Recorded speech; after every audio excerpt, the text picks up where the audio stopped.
All right, well, when we come back, you know what I'm saying, we'll have our guest Erotic D, you know what I'm saying, we'll also let you hear some of the tracks he had, you know what I'm saying, he got out right now. I want to play, let's go with Droid, Freddie Sands. You know what I'm saying, we're gonna calm you down before we get into some real nigga shit. So, we go, yeah. Dallas View Radio, baby. Let's go. Actually, it's super hot. I greet you with a hello and a hug. You hit me with a hell no and a mug. I begin to wonder what is up. I said what's going on and you shrug. It's like we lost the love ever since I wore a button up with my pants cuffed. Keep my statements to myself. Blood full of light. If you ain't fuck with me then, don't fuck with me now. I got a cup for that brown. Blood full of light. If you ain't fuck with me then, don't fuck with me now. Ooh. Hey, what's good, Dallas? What's good, Texas? What's good, United States? Fuck, what's good, world? Texarkana, shout out. You know what I'm saying? For real, you know what I'm saying? But what's good, world? It's the Dallas View Internet Radio Show. We appreciate you guys tuning in. And for you guys tuning in, Yes. we got a living legend for you tonight. We got Erotic D in the building. What's good? You know what I'm saying? Closer to this? Little bit smidget, you know what I'm saying? That's what they say is a smidget to Oh, yeah. Damn. That's good I enough. know I'm Praise Jesus, because apparently that's the phrase for today. Nice. All right, well, yeah. Living legend right here by me. And what I mean by that is, man started in 1991. We are now in 2015. He's still working on you folks. I started in 1985. Yeah. So, all right, now you know 1985. Your internet search is wrong. And here we go. Never believe all the stuff you see on there. Right. Here we go. We finna get fact checked right now. You know what I'm saying? Hailing from Fort Worth, Texas. Woo! All right. You know what I'm saying? That's true. Started in 1985, not 1991, but with the DFW posse. Correct? Wow, I was maybe 4 records deep by the time we did DFW Posse. Working. Yeah. The DFW Posse was really just me and Dr. Rock, really. Really? Yeah. Yeah, because I wrote his record for him and produced it, and he rapped it. Yeah, they got a couple names going on here, you know what I'm saying? The Feel Fresh crew, you know what I'm saying? Yeah. I remember that. Yeah. I remember that. Back in the Gap, man. Went to Aftermath. Wow. Aftermath was like 20 years into the game. Huh. You want me to tell you? Because they ain't telling you the right thing. They're not telling me the right thing. And it's crazy because I read some of that stuff and I go, damn, I guess I don't do that many interviews. Yeah. So I guess people take little pieces of what I do say and cram it together. And I believe that was written by somebody that I was thinking of hiring as a publicist, and now you see why I didn't hire him. Oh. Yeah. Yeah. Well, that's how that Yeah, and it's out there now. You know what I mean? Like, every time somebody thinks they need a bio of me, as you did, they go get that. I hear that all the time. So what I started doing was DJing when I was 13. So we talking about 1983. I started out DJing. I'm making a bank, like killing. And so because of that, I never worked for anybody else. And naturally, I just wanted to go to the next step every time. So I'm out here playing these records. And I'm watching people move to them. I'm watching how they react. And one day I was just like, I can do that. I can make this record right here. Right. And so I started piecing songs together just to see how it goes. I ended up making my first record in 1985 with a group called Debonair Dimension. I was the DJ. We had a song called Freebase 9000 that was big in Fort Worth. Like, it's still a classic right now. Nice. And those guys kind of taught me that we could make a record, on our own and didn't have to have a record label or nothing. We actually were signed to Macola, and the way things work in this business is, it's who you know, like they say, right? So we're signed to Macola, not a label out of Dallas, because that really didn't exist in the 80s in hip hop. Right. So the way the whole story comes full circle in the long run is we're signed to Macola, so we go up there. Back in the day, you used to go pick up your vinyl in California. So we go to Cali, pick up the vinyl. Feel Fresh crew is on Macola. They're going to pick up their vinyl. Eazy, Dr. Dre, where they at? They on Macola. So we all, boom, it was just fate. Yeah. You know what I mean? So in 1985, we got this record coming out, and now we do another record after that. We changed our name to Players Inc. in like 86, and we had the song called Old Bitch, which people call, what do they call it? Because I said something, in the end of it, I slowed the beat down. I was doing that way before they doing that now. Where we slow the beat down from a fast beat, and they call it players because right before the slow beat kicks in, I sample myself saying players. So that's a classic in Fort Worth. They still probably play in clubs and whatnot. And so right after that, the Hate to Go to Work and the Feel the Fresh crew thing started bubbling. And we all just crashed into each other. Yeah. Man. Doc get the deal with NWA. At the same time, I'm going with Doc. Right. You know what I mean? Right. But I'm still cool with Dr. Rock, who we know he disses on this record. Yeah, he does. So I'm making records, and I've always been like that my whole career. Even when I was making records with Suge, I'm making records with Crips and Bloods and all of that, So I kind of been a neutral dude. I ain't never really got the gang thing. Never really got the I'm supposed to be mad at you because you mad. You ain't got a color and he with the folk. And So even back then, whenever Doc and Dr. Rock were feuding, I felt like Dr. Rock's still my boy, and the least I could do is make sure my boy get a dope record. You know what I mean? You know what I'm saying? That's not just how everybody ate, but I mean that's how everybody just enjoyed life. Yeah, so that was that DFW Posse record right there that you mentioned. Yeah. Okay. So how old were you? Because you said you started DJing at 13. Yeah. And if I counted right, I counted 5 to 7 years. What's that? When you were just kind of going through. So, it didn't take me long to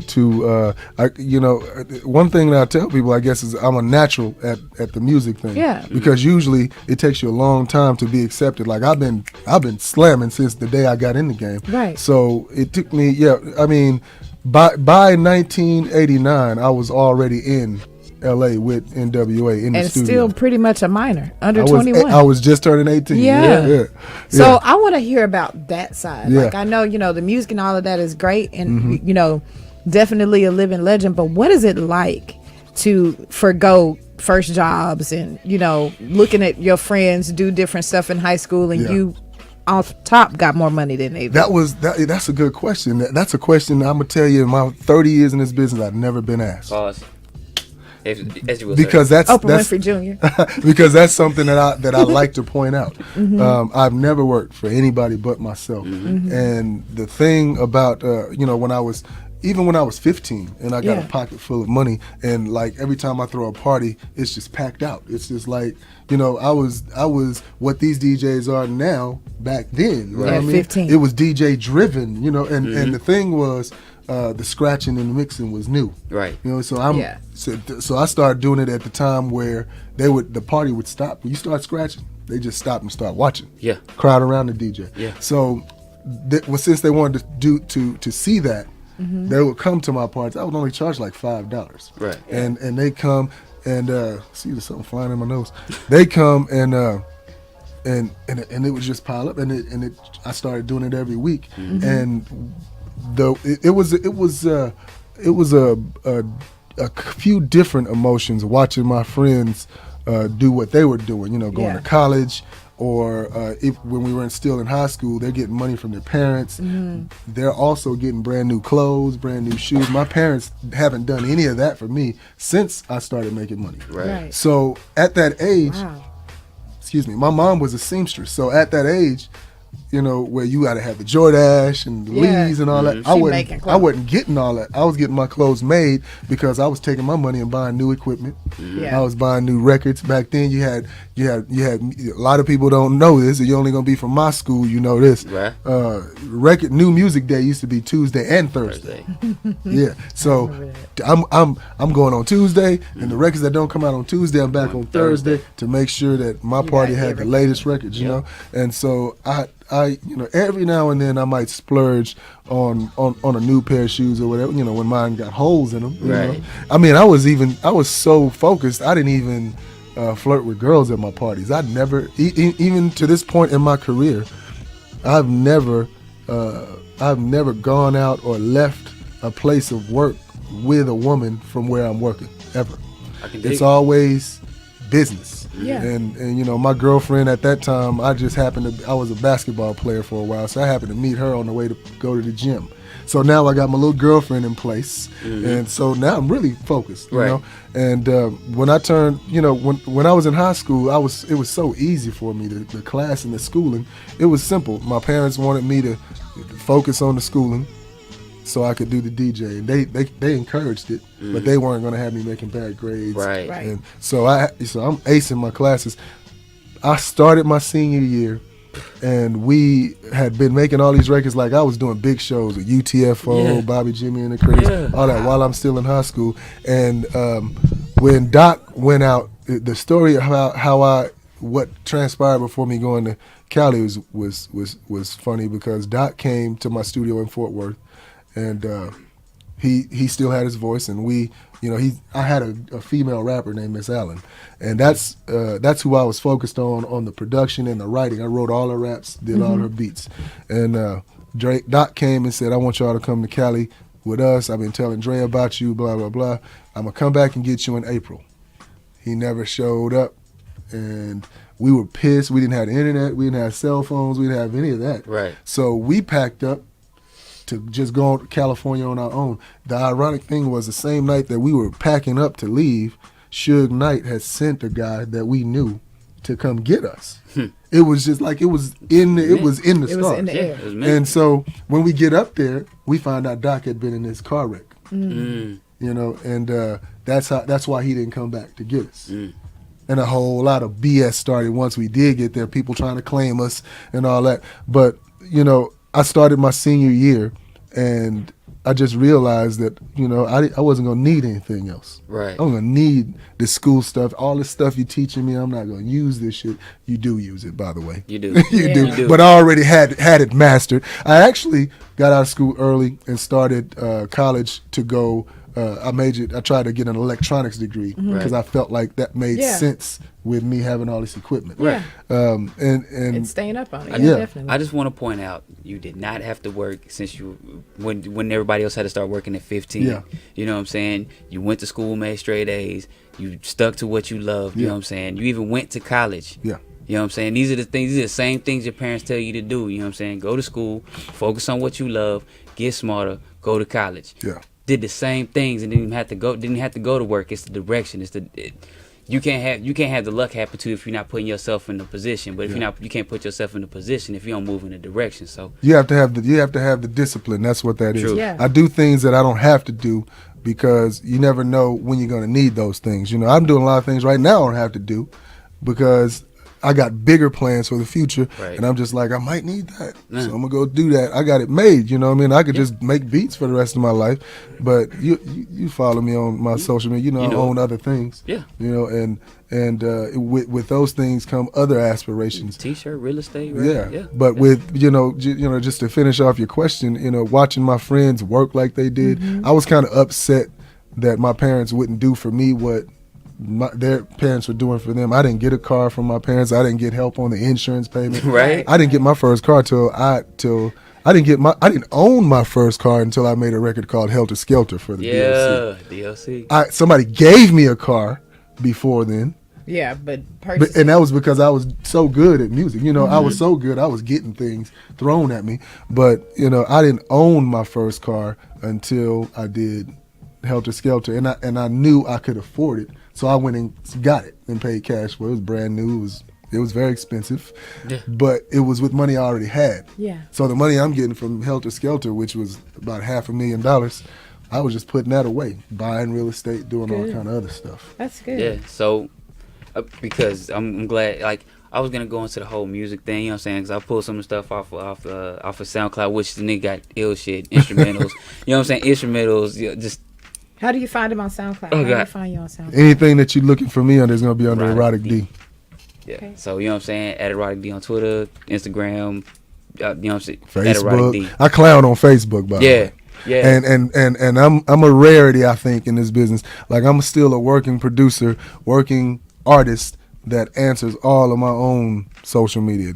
I don't have people that do that for me. I play around on it. I like to clown with my fans. There's only two I know of, you and Jay Rhodes. They're the only two producers that I know that actually, you know what I'm saying, keep up with their own media, and then also, you know what I'm saying, display what you got coming out. Yeah. Not just to people who are potentially ready to buy, but everybody. Yeah. You know what I'm saying? You don't have to buy from me on social media. Nah, it's the hustle, man. Love it. You know what I'm saying? All right, so what I'm gonna ask is that we just go ahead and play the last 4 songs that I have for him, and success in going into the next song. Before we do that. Going to the end, but I was going to let you. I know. Go so ahead. we are over at 8. Like, I'm really? Yeah. Damn, you 35. This is like a really great conversation. It like, is, I man. really, if you are open to it, I would love to do a more full interview with you. I would love to do it, and I have. I was going to ask you guys if it's okay if I come back soon, because I have a compilation coming out. And it's all Dallas Fort Worth artists over my production. And that's and I the wanna next talk thing about that I wanted to Yeah. get to is what else you have coming and when is it going to be released? Yeah. And I haven't figured out a release date. I'm weird. I'm weird in the system that I come from. You know, we don't really operate with deadlines. If the record says it's done, it's done. That's when we start making dates. Right. okay. So I'm mixing. I've mixed it before, and then I've met new artists in Dallas that I just had to have on it. So I'm remixing. Can you drop any names? Yeah, I got Blaze One on there. Oh. Yeah, That's my roommate. I'm not lying about that. Yeah, I got Blaze One on there. I'm not lying about that. I got That's a for young real. guy named Chad B. I got Alizé Ali. All right. I got Hit him a in his dude. face. I got a dude named DeVito, Caesar Lansky. Okay. Who else is on here, man? I got a guy out of Pleasant Grove named Game Face. He is so dope. And then of course I got a couple of solo songs on there, and then I got a couple of songs with me and the guys. I had other guys on there like Big Mike from the Ghetto Boys and people like that, but I decided I just wanted to make this a Dallas Fort Worth record. And Nice. my whole Game Over series is going to be all Dallas Fort Worth artists, and it'll be the only records on my label that I produce fully. Nice. Everything else, I got other producers signed to me, so I'm putting other producers on. I'm Putting people to really work. Excited about that. Ain't never had a job, I'm but putting people to really- work. Oh, I got Love it. 70 employees right now. Nice. You need 71. I'm a really Sometimes something. I do feel like I need more. But all right, so you know what I'm saying, Erotic D on anything social media. If you want to like get the parts that we've missed in his history, look up We From Dallas. You know what I'm saying? He was a big part of that as well. You know what I'm saying? Because he was a big part of the Dallas scene. Yeah. Just that simple. So, living legend. Appreciate you coming in, my Thank man. you. I sure had I was late, man. I thought it was gonna be like we did last time. I felt like I was up here all night. Yeah, man. Last time, what I will say is this: if you get to check the archives of Deep Ellum on air, look up the Mildly Abrasive radio show, his interview, and just as insightful as this one was in the 30 minutes, 40, 50, 20 minutes, he was able to give you some game on how to start, how to stay focused, and how to stay driven. It's a longer one on that one, so check out the archives of Deep Ellum on air, the Mildly Abrasive radio show, Erotic D. It's on there, and he gonna be back. Can I tell you As one long other as he want to come back, he's my guest to come back. You know what I mean? Can I tell him one other thing? You tell one him. other thing.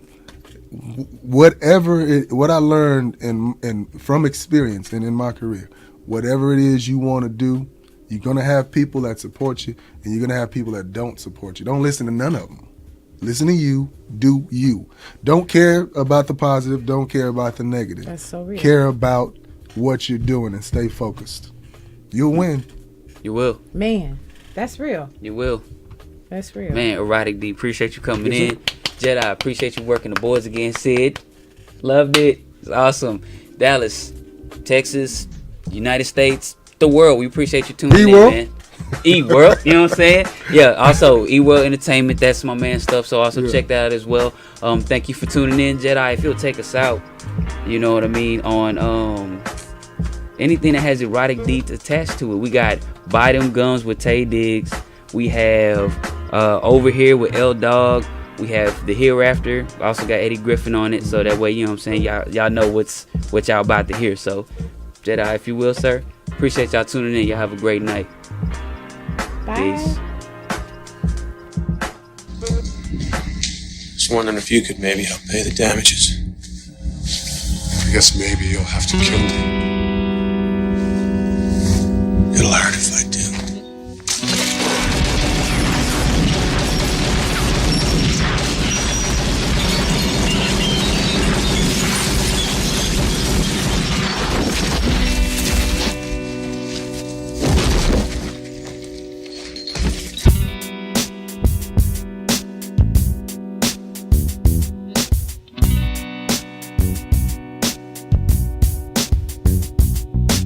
I've been in the game since I was 8 years old. I done seen niggas die, seen some niggas get old. The game done changed, it ain't the same no more. Niggas that I used to trust, I don't trust no more.